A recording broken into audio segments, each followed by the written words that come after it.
Está en comunicación con nosotros el profesor doctor José Agustín Fernández Rodríguez.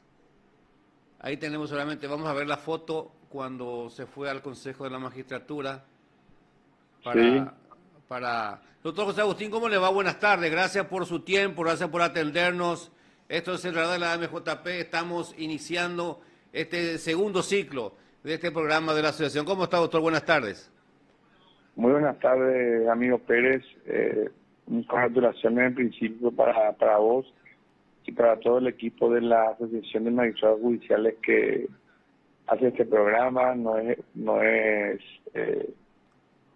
poca cosa estar cada martes poniendo al éter toda la problemática del sistema judicial, y especialmente que una asociación tan cara a los afectos de los magistrados esté en este menester, y eso es muy plausible. Y ahora apoyando, obviamente, doctor, a los 20 camaristas, colegas suyos, que están en carrera para ocupar el cargo en la máxima instancia judicial. Acá vemos su foto, el Sí. doctor José Agustín Fernández Rodríguez, miembro del Tribunal de Apelación Penal Segunda Sala de la capital. Realmente una decisión que usted tomó, ¿cómo está, doctor, digamos, en esta carrera que no va a ser fácil? Y es una carrera, así como decís, que en principio a uno lo ubica en una situación muy particular. En mi caso, una situación en la que gran parte de mi experiencia de vida lo he hecho dentro del sistema judicial. Eh, son 35 años prácticamente de estar allí en los tribunales, en diversas funciones, y hoy pongo a disposición de la ciudadanía, a disposición del Consejo de la Magistratura, todo ese bagaje, toda esa experiencia y toda la vocación por la justicia que tengo para aportar, creo que muchas cosas desde la más alta magistratura judicial, que es la Corte Suprema de Justicia. Doctor, muchos años realmente, 37 años, como decía siempre, como dice siempre un colega suyo, también lleva la bata de magistrado, doctor, ¿eh? Totalmente. Siempre mi vocación ha sido la de servir y servir a través de la justicia. Y lo más importante es que a mí me toma en una situación en la que estoy plenamente convencido de lo mucho que puedo hacer por la justicia a través de la Corte. Y eso creo que con el camino que recorrí como funcionario, como juez de primera instancia, como fiscal en lo penal y como camarista, habiendo sobrepasado pero tantos vendavales, habiendo dictado resoluciones tan importantes que marcaron hitos en la historia de la justicia paraguaya. Por sobre todas las cosas, sentirse uno pleno, sentirse con las plenas idoneidades gerenciales, éticas, con la idoneidad técnica suficiente para afrontar este gran desafío, porque la Corte Suprema de Justicia es el máximo sitial al que en el Paraguay podemos aspirar, ¿verdad? Aunque existen también otros ámbitos como la Corte Interamericana o otros ámbitos jurídicos, pero en el caso particular en el Paraguay sería un gran paso, ¿verdad? Entonces, todo eso uno lo piensa y uno lo pone digámosle, en una sola ocasión y a la luz de un solo día, lo pone a consideración de la ciudadanía. Uno se desnuda ante la ciudadanía y en vez en particular digo, bueno, yo me creo capaz de ser ministro de la Corte Suprema de Justicia y creo que tengo las idoneidades para eso. Doctor, ¿pensó mucho para presentarse o ya lo había decidido? Y creo que en esta ocasión estamos un poco igualados todos.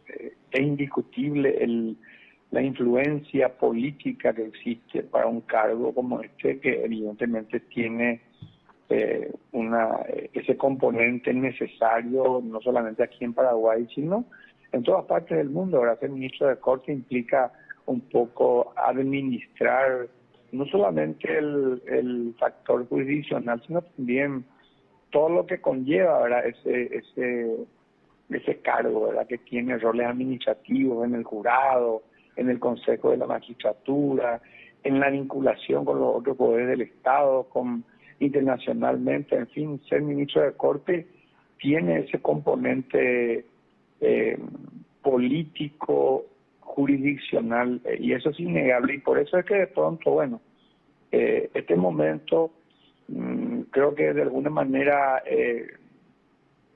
no existen favoritos ya de un inicio. No nos engañemos, ¿verdad? En muchísimos concursos antes se hablaba de, bueno, los candidatos son fulano y fulano, y tal candidato al final resultó ser, ¿verdad? En donde de pronto el factor político tenía ya una decisión previa tomada. Pero en los últimos concursos de la justicia electoral, de la Fiscalía General del Estado, de pronto, bueno, se vieron algunos factores tal vez diferentes, y yo creo que en esta situación es la misma. Entonces creo que estamos un poco nivelados, y por eso yo tomé la decisión, bueno, de presentarme de nuevo. No es la única vez, Sí, que no, aunque no estoy, ¿sí? sí, sí, doctor, ¿no está de acuerdo en qué, doctor?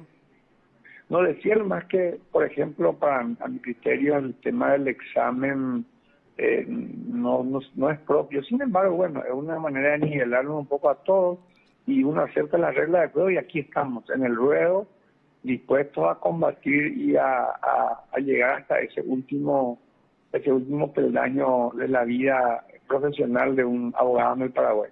Me imagino que habrá visto detenidamente la lista de todos los postulantes. Hay muchos colegas suyos, doctor. Sí, muchísima Y gente también de muchos valiosa. años en la profesión, como magistrado. Sí, totalmente. De hecho, muchísima gente valiosa, son 40 postulantes, ¿verdad? No solamente magistrados, sino también abogados eh, de, de mucha experiencia, docentes, personas que ejercen la profesión. Creo que de alguna manera, reitero, estamos un poco igualados. Sin embargo, considero que un poco es una ventaja para nosotros quienes estamos dentro del sistema, el entender cómo funciona este sistema, ¿verdad?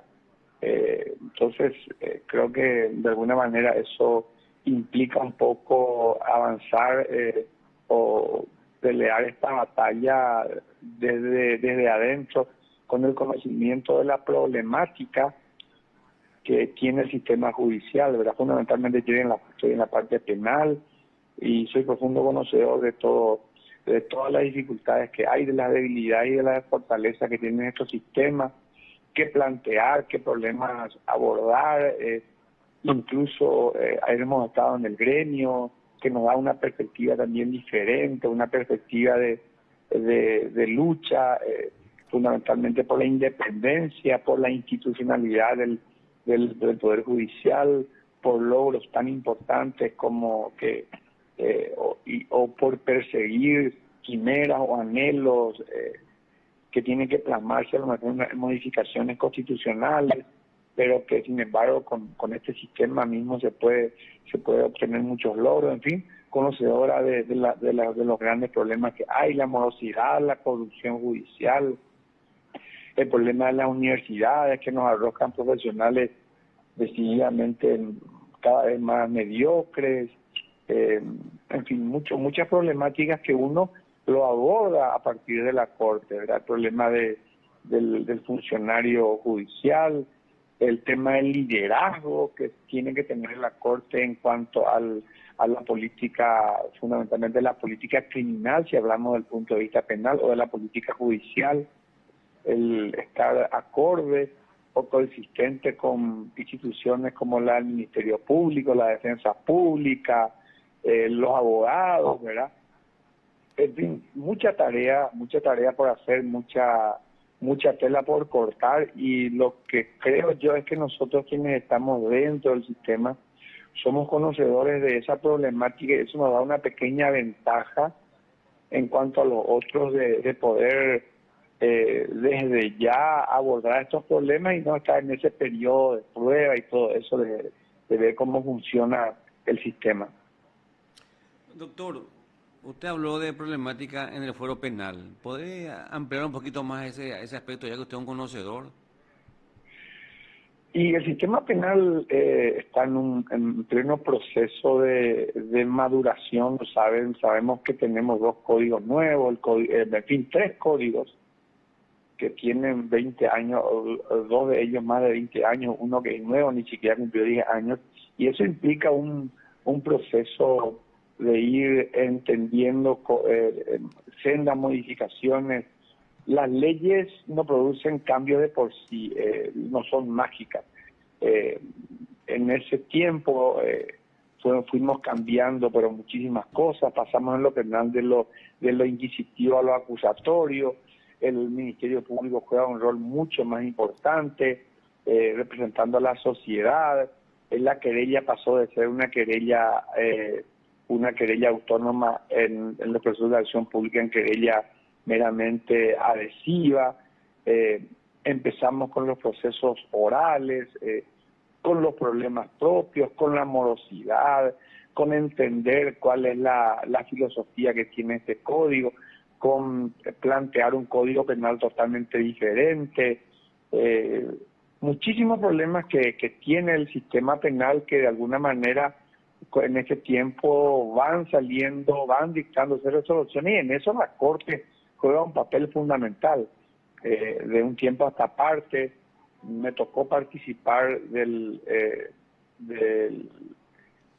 equipo de trabajo de la sala penal, la oficina técnica en el cual abordamos temas importantes como la prisión preventiva, que es un problema en el Paraguay y en todas partes, el problema de la imputación, que tiene que ser objetiva, seria, que tiene que basarse en elementos de juicio convincentes, y es muy importante porque es el inicio del proceso y es el paso de un ciudadano, de ser un ciudadano común a ser un ciudadano imputado, y tiene eso tiene que tener una valoración necesariamente de la perspectiva constitucional, el tema de la prescripción de los procesos. Sabemos que tenemos muchas rengueras en nuestro sistema, eso hace que los procesos se dilaten mucho. ¿Cómo se aborda eso?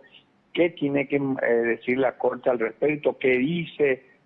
¿Cómo abordar ese problema de las prescripciones, por ejemplo? En fin, tantos problemas. El tema de la corrupción, cómo abordarlo, esa presión que existe de pronto de un sector que lógicamente ejerce su influencia para evitar ser o imputado o procesado o condenado. Eso es muy natural, pero sin embargo sí nosotros tenemos que encontrar desde el interior del sistema judicial forma en cómo realmente se haga que la justicia y la equidad reinen, ¿verdad? El tema de leyes penales que necesitan ser incorporadas, en fin, todos los pasos que se dieron. Hoy en día tenemos una jurisdicción prácticamente nueva, la jurisdicción penal económica, en fin, son muchos pasos que se dio, y en ese sentido tenemos que instalarnos, tenemos que responder a la gran corrupción que hay, al gran problema que existe en la sociedad, y eso, para eso tiene que dar respuesta al sistema penal, no solo la Corte, los jueces, los defensores, los abogados, los fiscales, en fin, todo eso se ve desde arriba de la Corte, y la Corte es la que debe marcar pautas. Claro. Y lógicamente los problemas de rango constitucional, en fin, muchas cosas, uno lo visibiliza, lo avisora de manera mucho más ya panorámica a partir de la presencia en la Corte. Doctor, si usted es electo ministro, ¿por dónde comenzaría? Y realmente... ¿Qué plantearía? Y en principio, ¿verdad? Yo te digo, bueno, aquí tendríamos que ir viendo, lo primero es que la vacancia que existe es en la sala constitucional, ¿verdad? Sin embargo, la ley de la Corte establece que eso no necesariamente así, ¿verdad? Cada año se puede sortear la sala y quienes integran la sala, pero la vacancia que existe en la sala constitucional, eso implica que si integramos esa sala, bueno, en primer lugar, ese es un gran cuello de botella del sistema judicial, ¿verdad? ¿Cuántas cuestiones se plantean? ¿Cuántos juicios están allí pendientes de resolución o que de alguna manera hacen que el sistema judicial colapse? Sobre eso hay que tomar una decisión casi inmediata, ¿verdad? Cómo plantearlo y sentarse no solamente con no solamente tenían una perspectiva judicial al respecto, sino también con los otros poderes del Estado para, por ejemplo, las grandes cantidades de acciones de inconstitucionalidad que se plantean respecto a jubilaciones y respecto a muchas problemáticas, ¿verdad? El tema que tiene su origen en que cada acción solamente tiene efecto en ese caso, que hay acciones que poquísimas acciones se le ha dado una interpretación erga omnes, o sea, que sirva para todos los casos. En eso hay que tomar una decisión. Si es la sala constitucional, hay que darle una mirada un poco más social a la problemática de esa perspectiva de la sala, en fin, encarar problemas fundamentales que existen en la sala que van un poco por la morosidad y van un poco por la visión que tiene la Corte de problemas fundamentales de la República a partir de la sala constitucional, ¿verdad? La sala penal también tiene muchos problemas, en fin, la morosidad es un gran problema, la corrupción, cómo afrontarlo, esa corrupción que permea todos los llamémosle todas las instituciones y no escapa eso el Poder Judicial. Sobre eso hay que tomar una decisión, ¿verdad? Hay que tener parámetros, ¿verdad? Tomar decisiones respecto a temas a temas éticos, a temas relacionados con la independencia del juez, ¿verdad? La carrera judicial, que es una necesidad, pero urgente, ¿verdad? Y de paso impulsar que también haya carreras en las otras instituciones, ¿verdad? En fin, hay muchas cuestiones que merecen abordaje urgente. Te cité algunos de ellos, ¿verdad? Sí, no. Y bueno, pero podemos amanecer con eso. Doctor José Agustín, realmente se puede hablar tanto del Poder Judicial, ¿no? Podemos hablar de la carrera judicial, de la independencia judicial, de la problemática de los procesos de jubilación de los magistrados que se demora tanto en ciertos aspectos, como usted dice. Sí. ¿Verdad, doctor? ¿No? O sea, realmente, sí, donde vos ves siempre hay problema, doctor.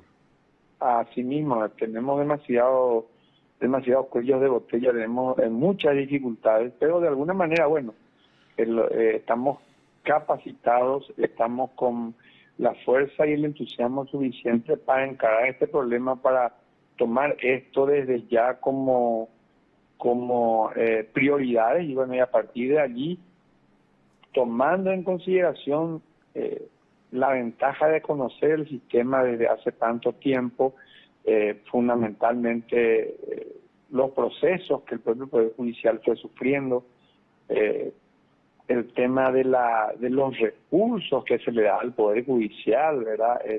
Los salarios realmente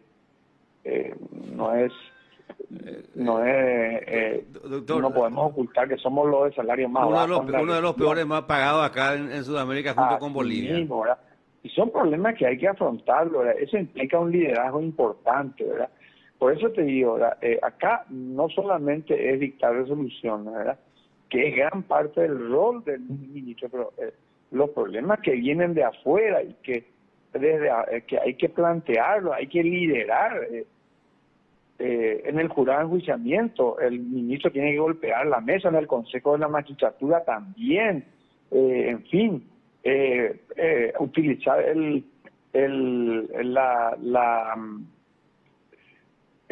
la facultad que tiene la Corte de plantear modificaciones de leyes, en fin, respecto a las grandes inconstitucionalidades que hay, por ejemplo, en fin, reitero, son tantos problemas, ¿verdad? Y casi todos son urgentes. Eso hay que ir con ahora más para ya encarar, ¿verdad? Y Muy eso hay bien, que hacerlo en problema, equipo doctor. también, Muy bien, pregunta, ese es el problema. así mismo. Pero lo importante es también encararlo como equipo, ¿verdad? Claro. Salir de que realmente esto funcione como una maquinaria en que cada uno aporte lo suyo, ¿verdad? El tema de las circunscripciones, ¿verdad? Judiciales, ¿verdad? Sí. Que también es todo un problema, hay quejas al respecto. Lo importante es que conocemos dónde están los problemas y a partir de allí, bueno, tenemos también ideas claras de que eventualmente podríamos aportar. Y bueno, y somos personas probadas, ¿verdad? Hemos demostrado a lo largo y a lo ancho de nuestra historia habernos plantado ante la autoridad de turno para dictar resoluciones, para que no nos tiemble el pulso y eh, seguir la marcha de esta democracia que tenemos, ¿verdad? Hemos dictado resoluciones en cuanto a la inamovilidad, en cuanto a los archivos del terror, en cuanto a las declaraciones juradas, cuántos procesos penales en los que hemos participado, en fin, tenemos vasta experiencia aquí en el Paraguay. Yo te cuento que a lo largo de la historia he participado, por ejemplo, de la creación de la Corte Penal Internacional en Roma en el año 1998, estamos hablando de cuántos años atrás. Qué privilegio, doctor, Participado, así mismo, ¿verdad? Participado cuando todavía no teníamos ni siquiera ley de lavado de dinero en curso en Costa Rica. He sido decano en los Estados Unidos, he estado en París, en fin, muchísima historia que podemos plasmar y al final estamos con esas ganas de volcar todo eso con entusiasmo y con vocación de servicio a partir de ser ministro de Corte. Y por último, para terminar, porque a mí nada, muchísimas cosas que preguntar, doctor, pero también el tiempo, ¿verdad? ¿Sí? Seguir siempre soñando en la ley de la carrera judicial, que tanta falta hace, doctor. Eso es una necesidad imperiosa, te cuento y cuento a la gran audiencia que tenés. Fuimos los primeros en escribir sobre esto en la revista de la Facultad de Derecho UNA, porque he participado del curso, he formado parte de la Comisión de Reforma Judicial y justamente uno de los puntos que se planteaba como prioritario es la carrera judicial, ¿verdad? Y tuvimos un proyecto en su momento, pero lastimosamente los problemas políticos hizo que ni siquiera eso se tratase. Doctor, vos te fuiste con el doctor Tadeo Zaratea en su Así momento mismo. al Palacio Sí, prácticamente durante un año, dejando trabajo, sí, fue en horario de son trabajo. así mismo, son 2 años de trabajo que al final se tiró por la borda, ¿verdad? Trabajando en eso y en las modificaciones estamos hablando de cuántos años atrás, 6, 7 años atrás, Sí, ya, ¿verdad? sí. En donde se visibilizaban qué cosas había que modificar. Sí, una de las primeras, la más importante era una ley de carrera judicial que dignifique al magistrado judicial. Empecemos con la ley de carrera judicial, después veamos las otras leyes, ¿verdad? Pero eso es fundamental, ¿verdad? Así como vemos que, bueno, hay una ley de carrera diplomática, hay una ley una ley del docente, ¿verdad? Los militares tienen una ley especial, bueno, La el Poder policía Judicial también, sí sí. necesita a sí mismo, entonces El Ministerio Público también tiene su ley. así mismo, entonces todo eso en su momento lo visibilizamos ya y por eso te digo que tenemos un profundo conocimiento de los problemas que al final siguen siendo los mismos y al contrario van creciendo y se van aportando pocas soluciones para salvar los problemas. En fin, todo eso queremos llevarlo a la Corte a partir de un conocimiento profundo de estos problemas que tenemos. Yo te agradezco, J. Pérez, y le agradezco a quienes conforman parte de tu equipo de trabajo por abordar este tema. Les insto a seguir con esto, les felicito cabeza del por... presidente, hoy no me ha notado, él siempre está acá delante Ya. al pie del cañón. Y él es un magistrado, pero siempre también lleva el periodismo en su corazón. Entonces, es bueno que haya encarado esto a partir de su presidencia de la asociación como un problema fundamental y plantear nosotros desde nuestra voz los problemas y las soluciones. Gracias, doctor José Agustín Fernández, postulando a cargo de ministro. Hace muchos años está como magistrado y lleva en su corazón la sangre misionera, ¿verdad, doctor? Asimismo, siempre recuerdo mis raíces, he venido desde mi San Ignacio natal a estudiar Derecho y a plantar un poco la semilla de un misionero. Creo que hemos hecho ya historia dentro de la valga la redundancia, la historia judicial paraguaya, con el descubrimiento de los archivos del terror, que cumplió hace poco 30 años, y eso marcó ya a sangre y fuego mi historia personal, y es un aporte que hemos hecho a la justicia y a la democracia paraguaya. Recuerdo, doctor, está en el video, cuando llegaste allá allá en la embarada de esa casa donde estaba el policía diciendo, yo soy aquí en el nombre de la ley. De hecho, se mueve policía, doctor, ¿eh? son los gajes del oficio, son bagajes de la historia de uno que al final, bueno, quedan plasmados. Claro. Y podemos decir que ya es parte de la historia del Paraguay. Obviamente, doctor, forma parte de la historia de nuestro país, todo ese proceso que usted encabezó. Y ya hemos aportado con eso. ¿A cuánta gente se le ha reivindicado por lo menos en algo económicamente? Sí. Y eso, esos documentos lo hicieron posible, por dar un simple ejemplo. Hoy en día eso... Por eso le invitamos a la ciudadanía, doctor, que venga allá al archivo acá en el Palacio de Justicia para que vean un poco lo que era antes, para que vean con los ojos lo que pasaba en la gente en el momento, doctor, lo que pensaba diferente, la gente que pensaba diferente.